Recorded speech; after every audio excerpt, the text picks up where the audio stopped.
چلے جی میرے بڑے خلاف ہوں گے لیکن ڈیموکریسی کے لیے تو ساتھ ہے. تو وہ یہ جو تماشا ہے یہ کیسے دیکھ رہے ہیں؟ کیا ان کا کوئی ضمیر نہیں جاگ رہا؟ کیا جب انہوں نے شیرین مزاری سے جو ہوا اور جو اس نے پھر آخر میں جا کے پارٹی چھوڑی، کیا ان کو کوئی دل میں آواز نہیں کوئی آئی کہ یہ اس سے بڑا ظلم کیا ہو سکتا ہے ایک معاشرے پہ؟ کوئی آپ کو یہ لگا نہیں؟ جو عورتوں کی تنظیم ہے، جو عورتوں کے حقوق کے اوپر بات کرتی ہے، کہ ایک ایسی عورت جو بیوہ، والدہ اس کی بیوہ، بیٹی ایک جو اس کا دھیان رکھ رہی ہے، جو بلڈ پریشر کی مریض، اس سے جو انہوں نے کیا ہے اس گرمی کے اندر، کبھی ایک جیل میں لے کے جائیں، اس کے بعد ادھر سے نکال کے دوسرے جیل میں لے جائیں، ادھر عدالت اس کو ضمانت دے، کوئی اور کیس میں پکڑ کے لے جائیں، گجرات لے گئے اس گرمی کے اندر. تو بلڈ پریشر کی شیرین، ہمیں پتہ ہے اس کی صحت نے یہ اجازت ہی نہیں دینا تھا. میں نے تو شکر کیا کہ اس نے اس ظلم سے اپنے آپ کو بچانے کے لیے اس نے پارٹی سے ریزائن کیا. لیکن کس کو نقصان ہوا؟ پاکستان کی پالیٹکس کو نقصان ہوا. شیرین ہماری ٹاپ پارلیمنٹیرین تھی. میری کیبنٹ کے اندر وہ منسٹر تھی جو جس طرح وہ پڑھ لکھ کے ایک ایک ایشو کے اوپر آتی تھی، کوئی اور کیبنٹ منسٹر، ایک ہماری ڈاکٹر ثانیہ تھی، کہ اتنی محنت کر کے کبھی کیبنٹ میٹنگ میں نہیں آئی جو شیرین آتی تھی. اس کے علاوہ سارے اس کے دشمن بھی جانتے ہیں کہ وہ ایک محب وطن پاکستانی، وہ کبھی بھی اینٹی پاکستان کا نہیں سوچ سکتی تھی. شیرین مزاری جان دے لیکن وہ ایک پاکستان کے ہر کاز کے لیے کھڑی ہوتی تھی. جو لوگ اس کو الٹرا نیشنلسٹ کہتے تھے، کئی دفعہ وہ کئی ناراض ہو جاتے تھے کہ وہ بڑی سخت باتیں کرتی تھی، لیکن وہ نظریاتی عورت تھی. تو اس سے نقصان تحریک انصاف کو تو چلے ہوا، لیکن پاکستان کی سیاست کو اور جمہوریت کو نقصان پہنچا. اور عورتوں کو، بڑی کم عورتوں کے اندر اس طرح کی صلاحیت ہے پاکستانی پالیٹکس میں جو شیرین میں تھی. لیکن اس کے علاوہ مجھے آج پیغام آیا ہے کہ جی میں اب اور برداشت نہیں کر سکتا. انہوں نے میرے گھر پہ لوگ بھیجے، گھر کے اندر گھس گئے لوگ. انہوں نے آ کے رات کو بیوی، میرا 13 سال کا بچہ وہاں اندر گھس گئے، میری بزنسز کے اوپر، میرے رشتہ داروں کے اوپر پریشر ڈال دیا. لیکن کہتا آخر میں انہوں نے کہا میں تمہارے 13 سال کے بیٹے کو اٹھا کے لے جائے گیا. تو میں جی اور پریشر برداشت نہیں کر سکتا، وہ بھی چھوڑ گیا. تو یہ اس وقت کا حالات ہے کہ کسی نہ کسی طرح پی ٹی آئی کو چھوڑیں گے، سب کچھ گناہ معاف ہو جائیں گے. میں اس وقت مجھے حیرت ہو رہی ہے، اور مجھے کئی لوگوں کے اوپر خود پتا ہے کہ ان کے اوپر کتنا پریشر تھا، کیونکہ مجھے بتاتے رہے کہ یہ کر رہے ہیں، اب یہ وہ کر رہے ہیں، اب میری بزنس بند کر دی ہے. اوکاڑا کے اندر اس کے کسی کا گھر بن رہا تھا وہ گرا دیا، بلڈوز کر دیا. کسی کی دکانیں تھی وہ گرا دی جا کے. تو میں پھر سے، کیا یہ ہمارے وہ لوگ جو کہ بڑے جمہوریت کے سپاہی تھے اور وہ ہیومن رائٹس آرگنائزیشنز، کیا ان کو یہ نظر نہیں آ رہا کہ یہ نہیں ہے کہ یہ صرف تحریک انصاف کو نقصان پہنچ رہا ہے، یہ ہماری جمہوریت ختم کی جا رہی ہے. یہ وہ دور آ رہا ہے کہ اس کے اندر جمہوریت ختم ہو جائے گی، کیونکہ اس میں صرف یہی نہیں ہو رہا. ایک جو بنیادی چیز ہوتی ہے جمہوریت میں، فنڈامنٹل رائٹس، بنیادی حقوق کی حفاظت کی جاتی ہے جمہوریت میں. مغرب کے اندر، یورپ میں، انگلینڈ میں لوگ کیوں جاتے ہیں؟ اپنے ٹیکس دیں، قانون نہ توڑیں، آزاد ہوتے ہیں. کوئی ان کے بنیادی حقوق کے خلاف نہیں جا سکتا، وہ عدالت ان کی حفاظت کرتی ہے. ہاں تو بنیادی حقوق ہی ختم ہو گئے، فنڈامنٹل رائٹس کا معنی ہی ختم ہو گیا یہاں. یعنی جو میڈیا سے انہوں نے کیا، عمران ریاض سے کیا کیا؟ عمران ریاض سب سے زیادہ اس کی یوٹیوب کے اوپر ویورشپ تھی. اس کو ابھی تک عدالتوں نے بار بار کہا کہ ہمارے سامنے اس کو پیش کرو. کیوں نہیں پیش کر رہے؟ مجھے خوف ہے کہ اس کے اوپر تشدد اتنا کیا ہوگا کہ وہ عدالت میں لاتے ہوئے سے ڈر رہے ہیں. یہ ارشد شریف کے بعد یہ دوسرا ہے. کہ ارشد شریف سے جو انہوں نے کیا ہے، تو کدھر ہے ہماری صحافی کمیونٹی؟ کیونکہ چلے ٹھیک ہے، آج تو چلے ہمارے پر برا وقت ہے، یہ تو آپ کے اوپر بھی آئے گا۔ اگر ایک دفعہ فنڈامنٹل رائٹس ختم ہو جاتے ہیں ایک معاشرے میں، تو معاشرے میں تو جنگل کا قانون ہے۔ آپ نے طاقتور کی بات نہ مانی، آپ سے بھی یہ ہوگا۔ آپ نے طاقتور کی غلامی کر لی، سب کچھ ٹھیک ہو جائے گا، آپ کو معاف بھی کر دیا جائے گا، بلکہ آپ غلط کام بھی کریں تو آپ کو معاف کر دیا جائے گا۔ آپ مجرم ہو قوم کے، آپ منی لانڈرر ہو، آپ کے لنڈن میں اربوں روپے کی پراپرٹیز ہوں جو آپ بتا ہی نہیں سکتے کہ کدھر سے ہے، آپ کو معاف کر دیا جائے گا کیونکہ آپ طاقتور کے ساتھ کھڑے ہیں۔ لیکن کمزور کو بچانے والا کوئی نہیں ہوگا، کیونکہ جب فنڈامنٹل رائٹس ختم ہوتے ہیں جو ہو گئے ہیں پاکستان میں۔ اور مجھے یہ ابھی تک بتائیں، 25 لوگ شہید ہوئے ہیں، 69 لوگوں کو گولیاں ماری گئیں۔ کون سی جمہوریت ہے جدھر اس کے اوپر انویسٹیگیشن نہیں ہوتی؟ کیوں نہیں اب تک انویسٹیگیشن ہوئی ان لوگوں کے اوپر؟ وہ کون لوگ تھے؟ وہ پاکستانی تھے، ان کے حقوق ہیں، ان کے ماں باپ ہیں، کئیوں کے بیچارے بچے تھے جو وہ ایک روزی کمانے والا تھا، ان کو سیدھی گولیاں ماری گئی۔ کوئی انویسٹیگیشن ہوگی؟ کیونکہ اگر آپ یہ انویسٹیگیشن آج نہیں کریں گے، یہ آگے ہوگا، ہو سکتا ہے کہ آگے آپ ان گولیوں کا نشانہ بن جائیں۔ کیونکہ جب آپ یہ ہونے دیں گے ایک معاشرے کے اندر کہ پرامن احتجاج کے اوپر گولیاں چلا دیں اور بہانہ ماریں وہ کور کمانڈر کے گھر کا، اور اس سے سارا کچھ ہی اجازت مل جائے، لائسنس ٹو کل مل جائے، جو مرضی آپ کریں، تو یہ آپ کی بھی باری آ جائے گی۔ اس لیے آج ہمیں فوری طور پہ انویسٹیگیشن کرنی چاہیے ان لوگوں کی، جو صرف یہی نہیں کہ جو 25 لوگ شہید ہوئے ہیں سیدھی گولیوں سے، وہ لوگ جو کہ ہاسپٹل میں پڑے ہوئے ہیں۔ 2 کی مجھے پتا چلا ہے، کیونکہ ہمیں پتہ ہی نہیں اب چلتا کچھ، کیونکہ سارے کارکن تو یا چھپ گئے ہیں یا جیلوں میں ڈال دیے ہیں، تو آہستہ آہستہ خبریں آتی ہیں کہ 2 کارکنوں کی ٹانگیں کٹ گئی ہیں، کیونکہ گولیاں ماری ان کی ٹانگوں کے اوپر، ان کی ٹانگیں کٹ گئی ہیں، تو ان کی زندگیاں گئیں۔ تو کون پوچھے گا ان کو؟ اور یا پھر آپ یہ فیصلہ کریں گے کہ اس ملک کے اندر پرامن احتجاج کی اب سے اجازت نہیں ہے، آپ یہ کہہ دیں گے کہ آپ نے جو مائٹ از رائٹ، جو جنگل کا قانون ہے، جو طاقتور فیصلہ کرے گا آپ کو اس کے سامنے سجدے کرنے پڑیں گے۔ یعنی طاقت کی غلامی قبول کرنے کے لیے جو تیار ہے پھر وہی بچے گا اس ملک میں۔ اور میں آج یہ ضرور کہنا چاہتا ہوں کہ یہ جو سب کچھ ہو رہا ہے اس کے پیچھے کیا ہے؟ یہ کیوں ہو رہا ہے سب کچھ؟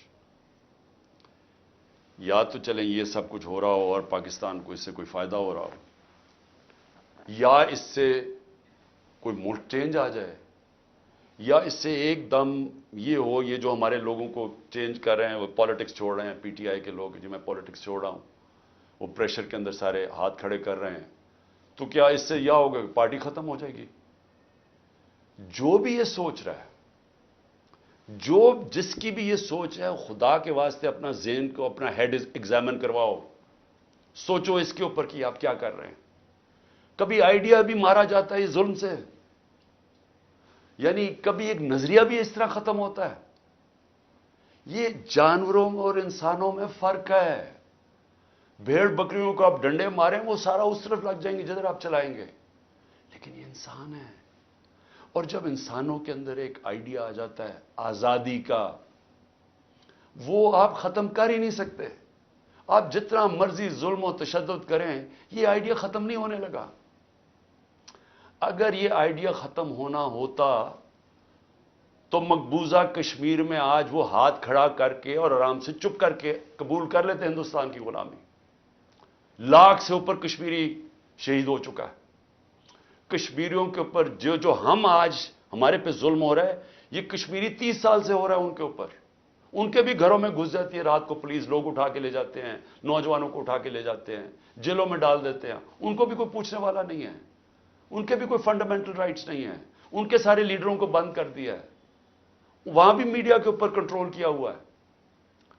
لیکن جس وقت موقع ملے گا کشمیریوں کو اپنی آواز سنانے کا، ایک آواز سے سارا کشمیری کہے گا آزادی، ایک آواز سے کہیں گے آزادی۔ انہوں نے جتنی بربریت کی ہے ہندوستان نے وہاں، اس کا کیا ہوا ہے؟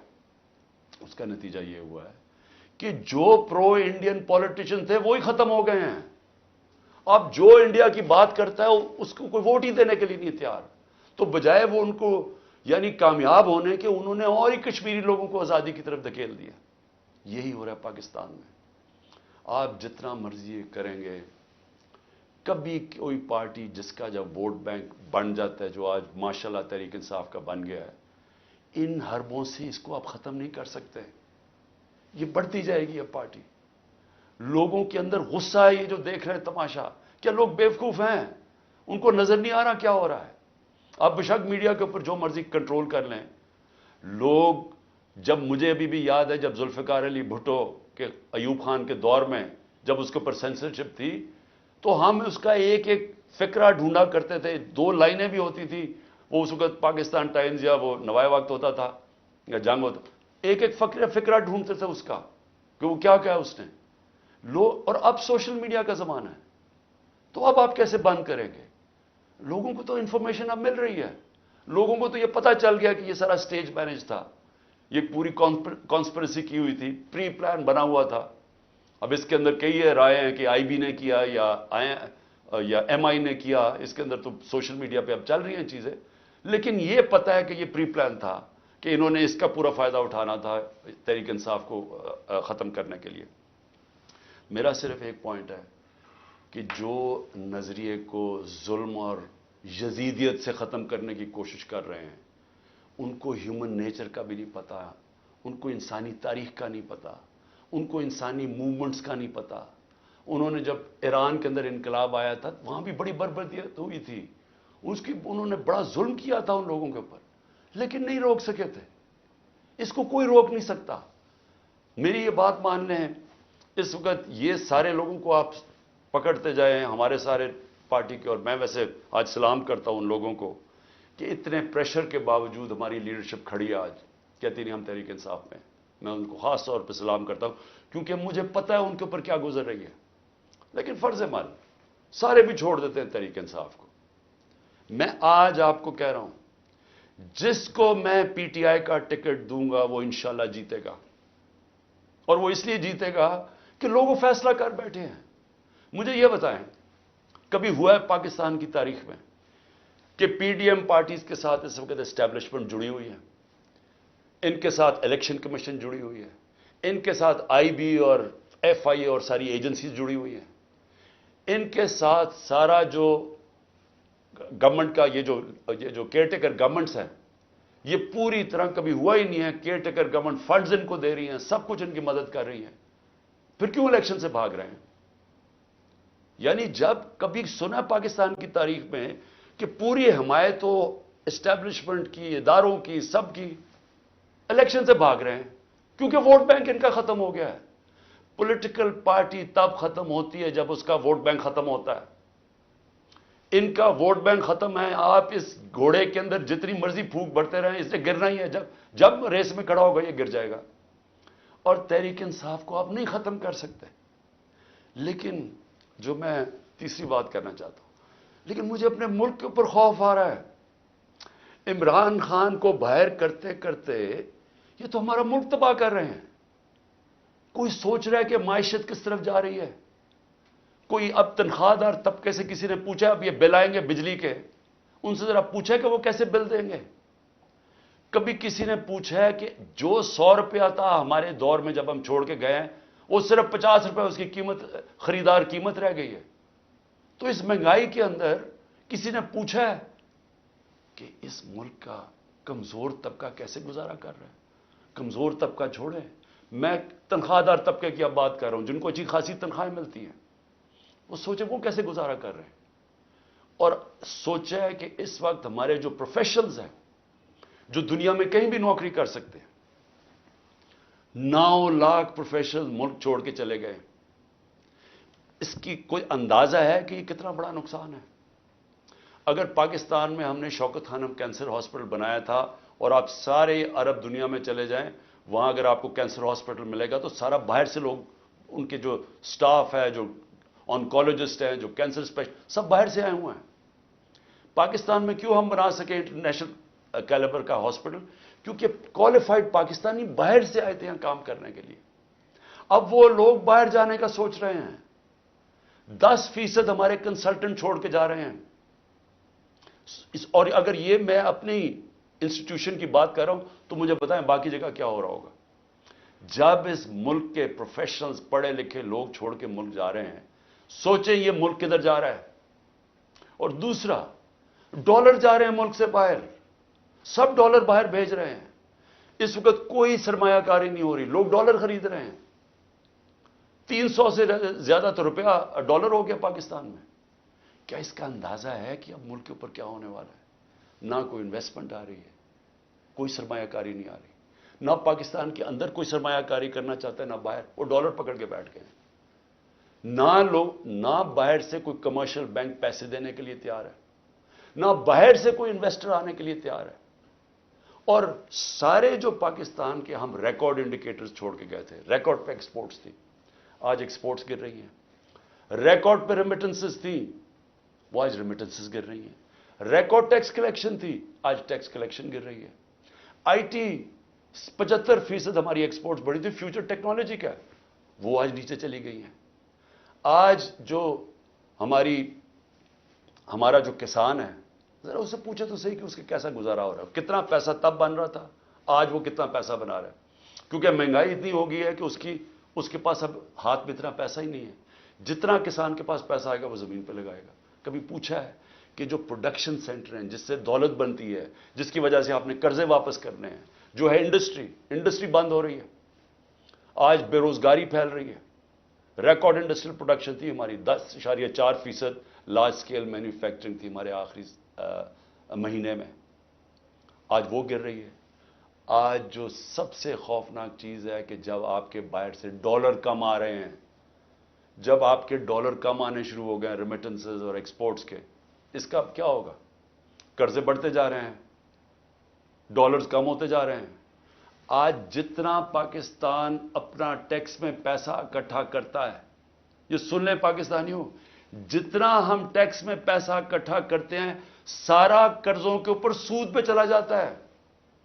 ملک پھر قرضوں پہ چل رہا ہے. اب ریکارڈ قرضہ لے رہے ہیں ہم، سود ادھر پہنچ گیا ہے قرضوں کے اوپر کہ سارا ہی ہمارا ٹیکس کا پیسہ اب سود میں چلا جائے گا. تو میں یہ سوچنے کی کوشش کر رہا ہوں کہ کیا یہ جو لوگ یہ فیصلے کر رہے ہیں کہ عمران خان کو باہر رکھو، کیا ان کو نہیں نظر آ رہا کہ پاکستان ڈوب رہا ہے؟ کیا ان کو نہیں نظر آ رہا کہ ان کے پاس روڈ میپ ہی کوئی نہیں ہے؟ میں آج میں کمیٹی بنانے کے لیے تیار ہوں، ایک مذاکراتی کمیٹی. کسی سے بھی، وہ جو بھی اس وقت طاقتور لوگ ہیں، میں ان سے جا کے وہ بات کریں. وہ دو چیزیں کر لیں، کیونکہ اور تو ابھی مجھے تو سمجھ نہیں آ رہی. ہم نے بڑی کوشش کی بات کرنے کی. جو یہ پہلے لوگ تھے وہ عجیب عجیب باتیں کرتے تھے کہ جی ہم تو اکتوبر میں الیکشن کروائیں گے. کیوں جی اکتوبر میں الیکشن کروائیں گے؟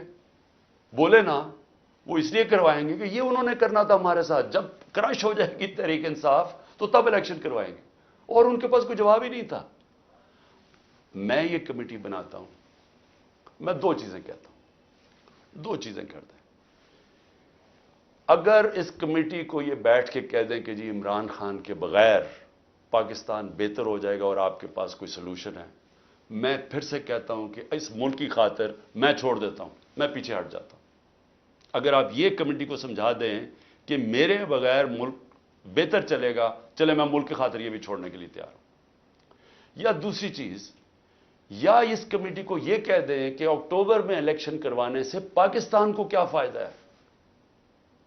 یہ تو ہمیں سمجھ آ رہی ہے کہ اکتوبر تک تحریک انصاف کو ان کا خیال ہے کرش کر دیں گے، لیکن پاکستان کو کیا فائدہ ہے؟ ہم کیوں اکتوبر تک انتظار کر رہے ہیں جب ملک نیچے جا رہا ہے؟